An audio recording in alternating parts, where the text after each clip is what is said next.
May you live every day of your life. Vision is the art of seeing things invisible. When a great genius appears in the world, you may know him by this sign, that the dunces are all in confederacy against him. It is useless to attempt to reason a man out of a thing he was never reasoned into. Every man desires to live long, but no man wishes to be old. We have just enough religion to make us hate, but not enough to make us love one another. Books, the children of the brain. Laws are like cobwebs, which may catch small flies, but let wasps and hornets break through.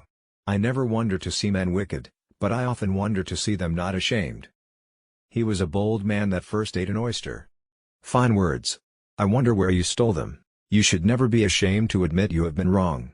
It only proves you are wiser today than yesterday. No wise man ever wished to be younger.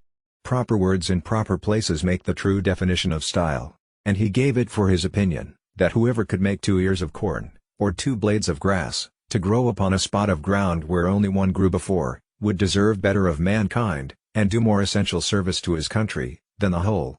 Satire is a sort of glass wherein beholders do generally discover everybody's face but their own, which is the chief reason for that contraception it meets with in the world, and that so very few are offended with it. Happiness is the perpetual possession of being well deceived. For in reason, all government without the consent of the governed is the very definition of slavery.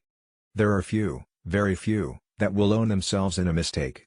Difference in opinions has cost many millions of lives, for instance, whether flesh be bread, or bread be flesh, whether the juice of a certain berry be blood or wine. That was excellently observed, say I, when I read a passage in an author, where his opinion agrees with mine. When we differ, there I pronounce him to be mistaken. We of this age have discovered a shorter, and more prudent method to become scholars and wits, without the fatigue of reading or of thinking. If a man makes me keep my distance, the comfort is, he keeps his at the same time. The latter part of a wise person's life is occupied with curing the follies, prejudices and false opinions they contracted earlier. Some men, under the notion of weeding out prejudice, eradicate virtue, honesty and religion. This made me reflect, how vain an attempt it is for a man to endeavor to do himself honor among those who are out of all degree of equality or comparison with him. The best doctors in the world are Dr. Diet, Dr. Quiet, and Dr. Merriman, ever eating, never cloying, all devouring, all destroying, never finding full repast, till I eat the world at last.